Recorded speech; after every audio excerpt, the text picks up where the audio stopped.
Well, Tracy, did you want to do little introductions, get started, or? Ah, okay, I wasn't prepared for that. So this this is Lynsy Karrick from KI, and she is in charge of the leadership education department. Is that right? Yep. And I've learned a lot from her, so hopefully we learn more tonight. I don't know. Hopefully the troublemakers are here tonight. You know they're not. Okay, They're busy making trouble. so take it away, Lynsy. I'll be quiet now. Peter will get after me if it gets back to him that I've been naughty. Well, thank you all for joining me tonight. I'm excited to chat a little bit about conflict resolution. I've got this presentation prepared. I like to call it "No More Drama," which I think is accurate and a good title as we get going here. So when we talk about conflict in terms of Kiwanis, it can come in all forms, right? We see conflict not only in Kiwanis, but we see conflict in our personal lives and our professional lives. And it's important for us to be able to understand how to manage that. Conflict doesn't always have to be negative. There can be positive outcomes from conflict, but we have to take action on that conflict when it arises to ensure that there's a positive outcome that comes from it. And many of us, it can feel very uncomfortable to deal with any sort of conflict. Many of us are conflict averse, but it doesn't have to be super scary, and it doesn't have to blow up into something that is super emotional and a challenging situation. We can manage it before it gets to that level. And so we're going to go through a couple of things tonight that will help us with that process. So first and foremost, what is conflict, right? Conflict is competitive or opposing actions of incompatibles, an antagonistic state or action. All right. So that's what conflict means. Now, as I said before, is it inherently negative? No, it doesn't have to be, right? There are absolutely some positive outcomes that can come from conflict. But anybody have any thoughts on what can make it negative? Bullying, absolutely, yeah. Using different negative language to downplay someone. Absolutely, yeah. When we take that when we're degrading others, when we make it personal, right? Yeah. Any other thoughts?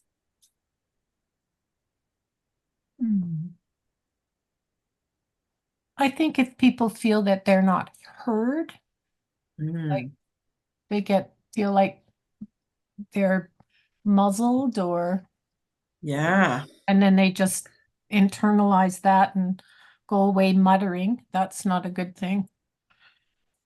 Yeah, absolutely. When people don't feel like they're heard, that can get really frustrating, right? Right. Someone that is self-centered, that won't let someone else speak, for example. Yeah, definitely. Passive aggressive behavior. Passive aggressive behavior, yeah, absolutely. And just being kind of to what Mario was saying, of just being closed-minded. We don't want to hear what anybody else has to say. We're right, and forget what anyone else has to contribute. So to go along with that, we talked about the fact that conflict doesn't have to be negative. So in order for positive conflict or conflict to have a positive outcome, We can see positive changes coming from that. We can better understand one another. We can hear other people's ideas. We can find compromise. All these things can have positive results, right? So that's kind of why we need to manage conflict, because if we don't manage it, it's just going to snowball, right? Like, it's not going to get any better. It's not just going to magically go away. There's always at least going to be some sort of feelings there after some hurtful things were said, or someone felt ignored or cast aside. There's always just going to be some of that turmoil, unless it's resolved, unless we say something and we are able to physically move past it, right? So we have to find some sort of resolution for this conflict.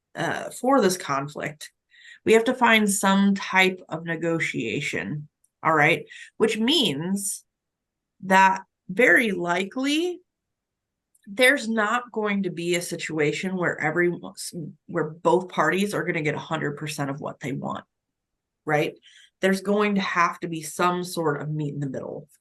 We have to have all perspectives shared, not just one side, but all sides have to be shared. We have to understand that context, and everyone has to be willing to work towards some sort of a solution. It can't just be one party trying and hitting a wall. Both parties or all parties have to come to the table and be willing to have that conversation and to talk it through. And this is necessary in order to maintain or improve a relationship. And as we see within our Kiwanis clubs, many of which are fairly small, a simple conflict can really cause major problems within a Kiwanis club. And so that makes it that much more crucial to make sure that those conflicts are resolved. So how do we do that? Well, as I said before, we have to understand the context. If we're involved in the conflict, we're only seeing things from our point of view. Okay?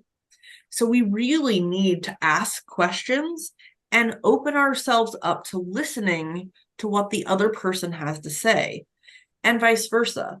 They have to be willing to open themselves up to our point of view, our feelings, our how we felt in the situation, so that everybody can understand one another. And that requires communication. Nobody's just going to magically understand where the other person's coming from. We can make a lot of assumptions, but that's not really going to get us anywhere. We really need to be able to sit down and talk it out. All parties involved, again, not always just two people or two sides, right? Sometimes there can be all kinds of people at play and thoughts at play. Everybody needs to be willing to start brainstorming some solutions. How can we come to some sort of an agreement here? All parties need to agree on the direction that we're going. And again, not everybody's going to get what they want. And most likely everybody's going to have to compromise a little bit in most situations, right? So that could be challenging, but again, if we're opening our minds and we're really focusing on the why, not just this is my opinion, but why do you feel that way? Why do you feel like this is the best direction for our club to go? Things like that. Keep an open mind, because when we keep an open mind, we're not so focused on I have to be right, I have to be right, I have to be right. We're much more willing to listen and hear that other person's why, and not just I'm right, you're wrong, I'm right, you're wrong, which can get really loud sometimes. And we have to manage stressful situations. With conflict, there can be a lot of emotion involved. Situations can get really emotionally charged. And when that happens, that's when we know we sometimes have to take a step back, remove ourselves from the situation until some of those emotions release. And we are able to calm down and think more rationally and really think through our own context, be self-aware, understand where we're coming from so that we can present, what exactly our issue is with the situation. All right, so let's go through an example of something that might come up. All right, so during the pandemic, your club switched to a virtual meeting schedule. It seemed to work fairly well at the time. In fact, regular meeting attendance increased. However, your new club president was elected and not super tech savvy. He wants to go back to in-person meetings so he can stop fussing with Zoom. Not his favorite thing in the world. And there are a few club members who strongly support this idea. They're all for it. Whereas some, on the other hand, have decided that the virtual meetings are way more convenient. They like it. It's better for their family and their lifestyle. So they aren't sure that they'd continue with the club if they lost that virtual aspect. So an argument erupts during your club meeting when the situation's brought up. So how do you think we should handle this? And we've got a nice intimate group here. So let's just chat through this for a minute. What do you think if you were the club president in this situation and an argument broke out and you have your opinions, but others have theirs, how do you think what would be a good first step? Identify how many are interested in this move and how many aren't, so that is this a 50-50 thing? Is it, one person speaking loud, or is it a clique group within your bigger group that, has an isolationist attitude? There's okay. just identify exactly where it's coming from, so that you can identify the pros and cons. Okay, so we want to identify everybody's feelings. How does everybody either we pause the situation and say, okay, who's team virtual, who's team in person, and kind of just take a general poll. All right, what are some other things that you Could might they not do? have a hybrid where there's access to Zoom and that could definitely be a potential solution that we brainstorm, right? We've got people on both sides that are all for going back to in person. We've got some people that are hardcore wanting to stay virtual. What if we met in the middle? What if we had in-person meetings, but we offered it in a hybrid format where people could join online? Chances are there are some people that are also in the middle. They don't really, they'd be okay to come to an in-person meeting every once in a while, but they also don't mind the virtual side. So that could be a potential solution for everybody. All right. How else might you handle the situation at hand here? Bribery always works well. The what? Daniel? He said bribery. Just bribery. There you go. Well, I think there give you all has to candy be. if you can just play nice in the sandbox. Yeah, I think there has to be somebody on either side that can negotiate and bring out the pros and the cons of each party, so that they both know what they're up against and why this is going virtual. Okay. Yeah, I like that as well. Like, but maybe if this is truly an argument that breaks out in the middle of a club meeting, maybe that's when we put our hand up and say, okay, it seems like there are some strong feelings here, and that's understandable. And maybe we shouldn't make a decision on this right now. Mhm. But what I'd like you to do is, if you feel strongly one way or the other, go home and this week or before our next meeting, make a pro-con list. Why do you feel the way you feel?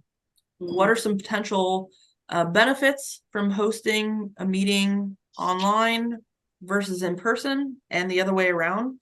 And what are some potential downfalls of that?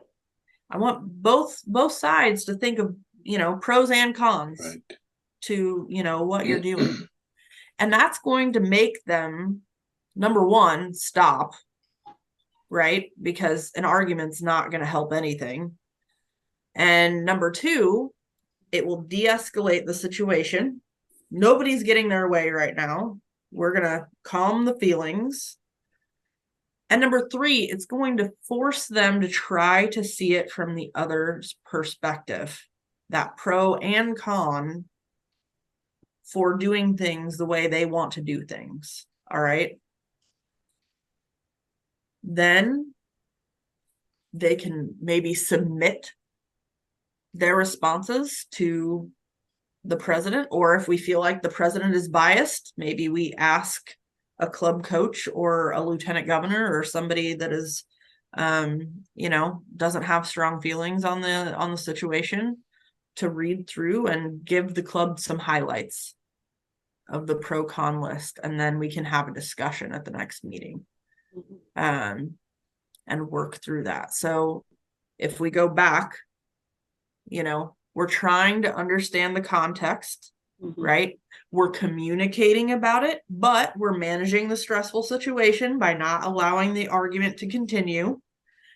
We're brainstorming potential situation or solutions. Once we go through the pro con list, then maybe, to Vicky's idea, maybe we decide that a hybrid meeting situation is the way to go. Maybe if we meet weekly, maybe we'll do every other week in person, every other week virtual, something like that. Eventually, we'll agree on a resolution. Maybe we'll include a mediator if we need one. But everybody needs to keep an open mind, and I think that pro-con situation is going to help everybody do that a little bit more. So, yeah. Vicky, Lynsy, Yeah. what happens though if you have two characters that are very strong-willed? Ooh, yeah. And they're not just going to give in.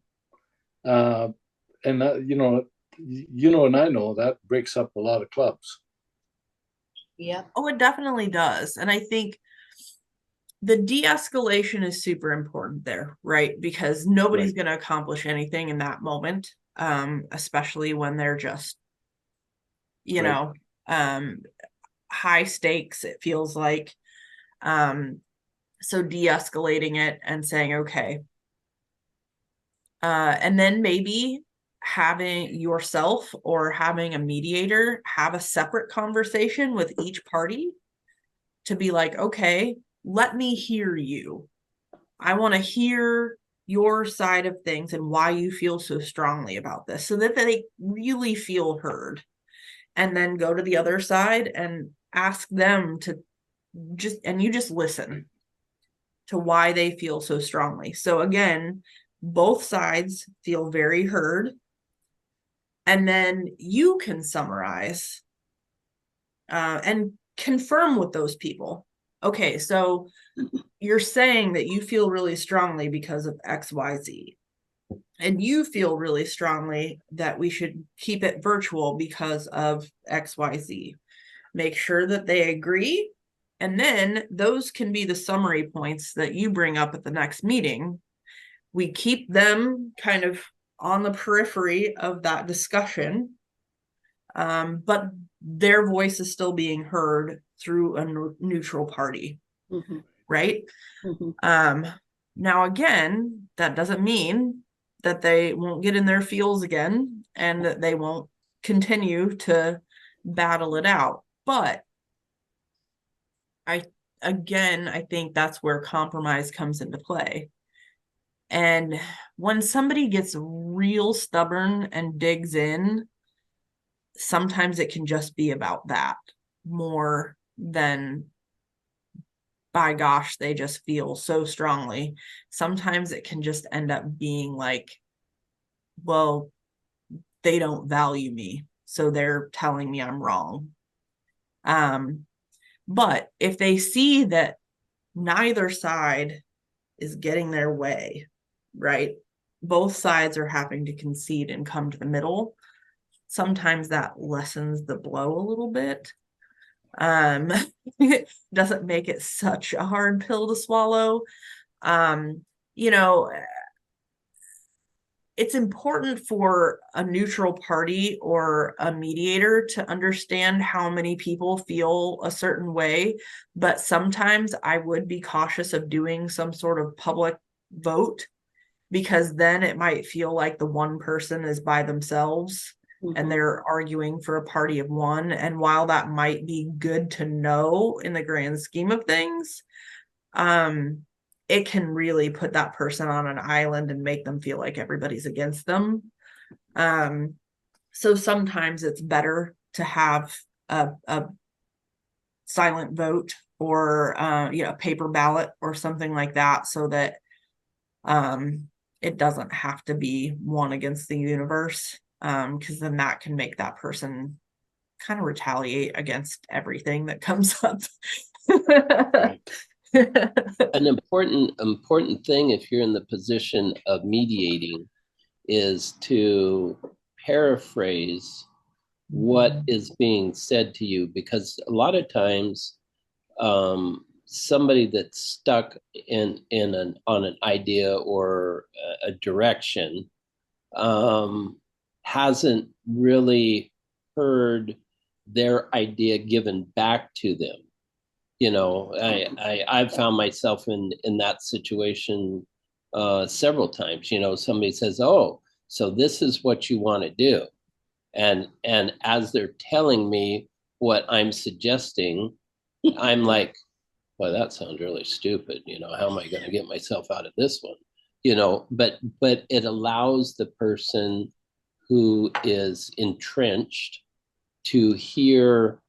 And it also helps the mediator elevate themselves in the eyes of that individual. This person cares and really wants to hear what I have to say. I'm discovering what I have to say isn't what I'm really saying, and so it kind of hones their thought process too. Absolutely, and we want to make sure that we're understanding them clearly, right? Because they may be so emotional that what's coming out is not actually how they feel. And so we want to get to the bottom of that, so that they're clearly representing their thoughts in the situation. The other tactic that I really like is asking questions.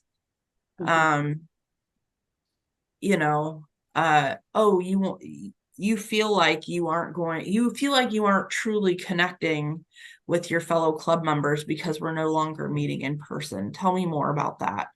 Do you feel like we're not serving together enough? Would it feel better, even if we continued to do virtual meetings, would it feel better if we were doing more service together in person? Things like that, just to kind of like get them thinking, get to the root of why they're really averse to what's being discussed. Again, we have to do that in a tactful way. We have to do it when emotions aren't super high, because sometimes that can backfire. But even when I'm doing any sort of training and I feel like somebody's really not getting it and way off base, I usually try to ask questions to get them back on track and to help them process what it is we're talking about, and to, you know, get them on board with the direction that we're going. So the question piece can be really, really helpful as well. Right. Any other thoughts on this example before we move forward? Okay. All right. So the other piece to this, what we just kind of talked about was conflict that erupts around us. All right. And we may or may not be involved in that. But that doesn't mean that we can't be a part of the solution. Right. However, a lot of times when we personally are involved in conflict, there's a lot going on inside of us, and we can control more of that than what we think. So, if any time that the inner conflict arises, there are these 4 steps that occur within us that makes that conflict come to the surface. First and foremost, we observe something. We see something happen, or something happens to us or around us, and from that observation, we tell ourselves a story about it from our point of view, from our perspective. And that story makes us feel a certain way, positive or negative, right? Based on what information we've taken in from our point of view. And then based on those feelings, we react, again, positively or negatively.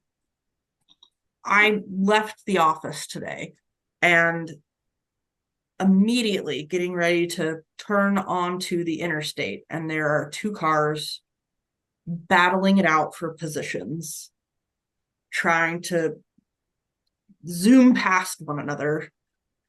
And I'm observing this and I'm telling myself a story saying, man, those jerks, you know, they're just, why do they gotta be like that, you know? And I'm feeling all kinds of anxiety, and my reaction was to just go as slow as possible and give them as much space as I could to those 2, because I didn't want to be involved in the accident that they were going to cause amongst themselves, right? And that may or may not have been the right way to react. But here's the thing. I observed that behavior and I told myself a story about it. And the reality was, or could have been, you know, one cut the other person off and they were upset and they were going to do something about it. Right or wrong, right? Another story could be that, you know, they just had a really crummy day, or maybe there was an emergency and somebody needed to get somewhere fast and the other person really didn't like it. I don't know what the situation was, right? But I was telling myself that they were just jerks. And I felt some sort of way about it. But in reality, there could have been another explanation for all of that. Maybe they knew one another. They were just playing around. I don't know. But again, we take in a situation and tell ourselves a story about it. We start feeling things and we react. This happens in our personal relationships all the time. And it happens in our professional relationships all the time. And it happens in our Kiwanis clubs all the time. All right. So I want to give you a more Kiwanis based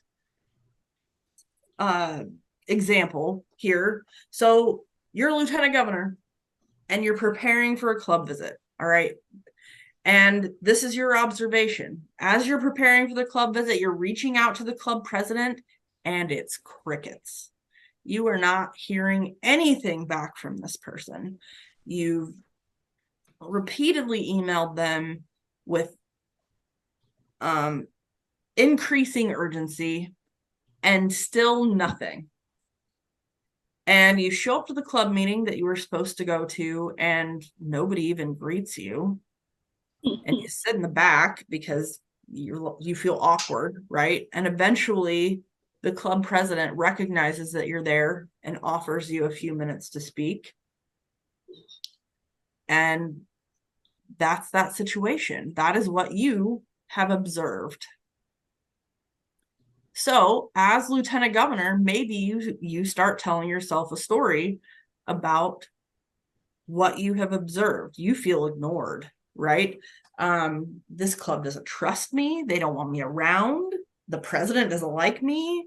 They think I'm going to come in here and try to change the way they do things. They don't want a relationship with me.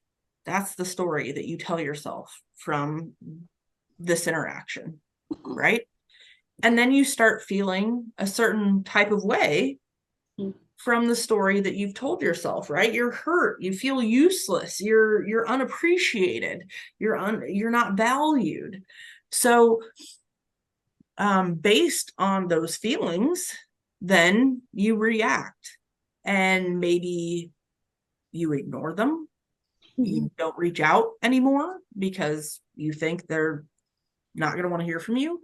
Maybe you have some harsh words at the end of the club meeting for that president who ignored you. You know, maybe you call up the governor and say, this club doesn't want anything to do with me. They're clearly in trouble. Somebody needs to help them. You know, you react in some way, whether it's passively or actively, right? But here's the reality. We are only seeing our side of that story. We have no idea what was going on in that club president's mind. And while we can make all kinds of assumptions, we truly don't know why it is that they didn't respond to us unless we ask, unless we communicate with them, unless we open our mind to see their side of the story and get their context. So this is a really hard process because we all are guilty of it. But when we observe something and we start telling ourselves a story and we start feeling certain things, if we can catch it before we react, we can evaluate it. What role do I have in this situation, if any? Sometimes you don't play any role. Sometimes you are literally an observer, right? But is there a role that you have played in the situation? In the situation with, as a lieutenant governor, reaching out to a club president? Did you only email them? Did you try to call them? Did you reach out to any other club officers to see if that club president was okay? Maybe they were ill. Maybe they changed email addresses and you didn't have the correct one. You know, maybe they left the club altogether. I don't know. So is there a role that you played potentially in this problem? As your emails got more urgent, did your tone change? Yep. Did you get rude when you started inquiring about the club meeting? Why potentially would someone do this? Why would someone behave in this way? Well, they could just genuinely be ignoring you, but like I said before, maybe they have an illness. Maybe they're caring for a sick loved one. Maybe they're on vacation. Maybe any number of things could be going on with that person, right? So let's not always assume the worst. Let's assume that, let's give the person the benefit of the doubt, right? What do you want from this situation? In the case of lieutenant governor, you want to build a relationship with this club and with this club president, right? So what will that take at this point? What will it take? What do you think? Given the example that we provided and how things have gone down up to this point, it's the end of the meeting. What can you potentially bring to get what you want, build a relationship with this club, build a relationship with this president, what could you potentially do? I think you have to sit down one-on-one with the president and discuss the situation without being negative, because you don't know what the other person's feeling.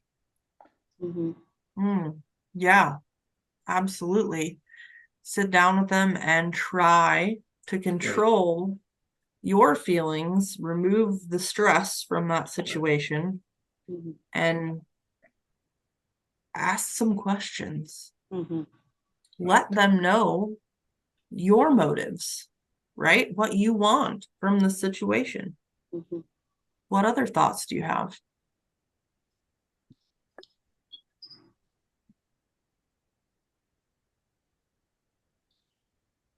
I think that was really good what Mario said. I was thinking like go to coffee, be in a public spot so that if there is an issue, you're not going to be screaming at each other. Fair. And but also ask them what they would like me to do to help them. You know, Exactly. because maybe I want to help them in an area that they're like, yeah, we've already tried this, that, and the other thing, and you know, and they're not interested. And so what do you want me to help you with? Absolutely. Yeah, that's great. When in doubt, ask questions. Yeah. How can I help you? How can I best communicate with you? You know, instead of being accusatory and saying, you didn't answer any of my emails. There goes the You know, fight. say, thank you for having me at your club meeting tonight. I really appreciated you all opening your doors to me. I would really like to sit down and have coffee with you and, you know, discuss what's really working well in your club, what's not working well, and how I might be able to help you or support you throughout the next year. Well, as lieutenant governor, he's the individual certainly has to show leadership and be above the fray. Exactly, right? Like, at that level of leadership, we have to be able to put these feelings aside for the greater good, right? To be able to accomplish what we need to accomplish for the year. Absolutely. But even at that level, we shouldn't have to take abuse. True, absolutely. And if it gets to that point, right, then that's a whole other situation. Right. But we don't know that that's intentional abuse at that point, right? Right. We don't know that they're purposely ignoring us. That's us telling a story. We instead need to sit down, have that conversation, see, you know, my email is full of spam and I miss emails all the time. It's a huge problem. So if you need to get a hold of me in the future, call me or text me. And that will be a surefire way to make sure that I don't miss your communication. You know, I've had that happen very recently with a leader. So, Right. You know, and very similar situation, like, why will they not respond to my emails? But it was a huge issue for that person. And so we talked through maybe some ways that they could avoid that and fix their email situation. But also, I know that if I need to get in touch with that person, just text her. And that way we'll make sure that we get to the bottom of it. So when we are looking to resolve something that we specifically are involved in, the first thing we need to do is understand our own context first. What was it exactly that we observed, and kind of walk it back? Like, why are we feeling the way? Why did we react? If we reacted already, why are we feeling the way we were feeling? Did we tell ourselves a story? And if so, could a different story be told? Did we make some assumptions there? chances are we probably did at least a few small ones. And so what was it exactly that we observed? And how do we present that to a person if we need to? And avoid using the fool's choice. So that means avoid using those assumptions, avoid leading into that. It just gets us in trouble. Use writing if necessary.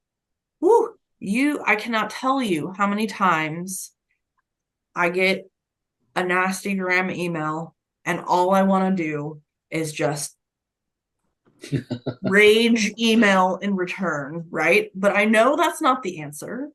And so what I'll usually do is make sure that there's no one in my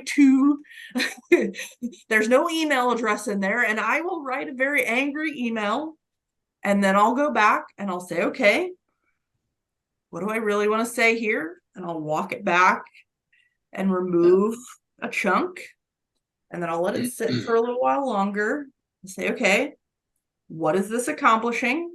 Not really accomplishing anything yet. Walk it back some more.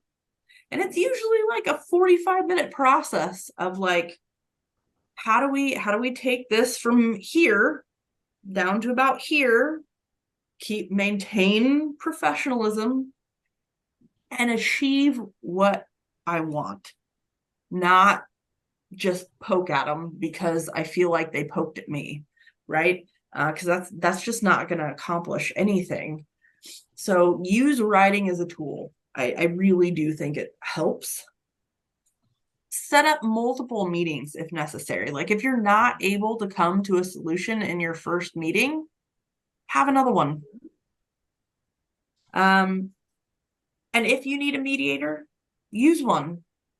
You know, that's what we have this great Kiwanis network for. You know, we've got staff, we've got district leaders, we've got lieutenant governors, we've got club coaches, any number of people that can assist in mediating a situation if it gets to that point. If there is unresolved conflict, if there is a situation that just will not go away, it is possible that it is a situation of conduct unbecoming within Kiwanis. All right. Yeah. And if we feel that something has arisen to that level, contact one of these two people. All right. Our governance specialist is Erica Gold. Our general counsel is David Kress. They can walk you through the conduct unbecoming process and what that looks like. So if we have a person who is spewing hateful things, if we have a situation in our district that just, we can't seem to get any sort of resolution for it, contacting one of these two people, they can serve as a mediator, or we can go through a more formal process if it's required. And that is hopefully not necessary. Hopefully, all the other steps will allow you to resolve any conflict that arises. But if you have any questions about anything that we went over tonight, you can always contact me. Again, I am the director of leadership development. I've been with Kiwanis 7 years now, and I used to be Western Canada's area director, so I was up there quite a bit. I started in 2017 through 2020. I was in Edmonton for decon 1 year. So I know a lot of people from your district fairly well. But yeah, I do all things positional leadership. I do our Kiwanis Amplify program, which I love how involved Western Canada is in the Kiwanis Amplify program. I do all of our convention education stuff. Really anything education related, as long as it's not membership specific, that's typically me. So anytime you need anything education wise, you know who to call. Yep. Okay. Thank you so much. You're welcome. It's really, really good.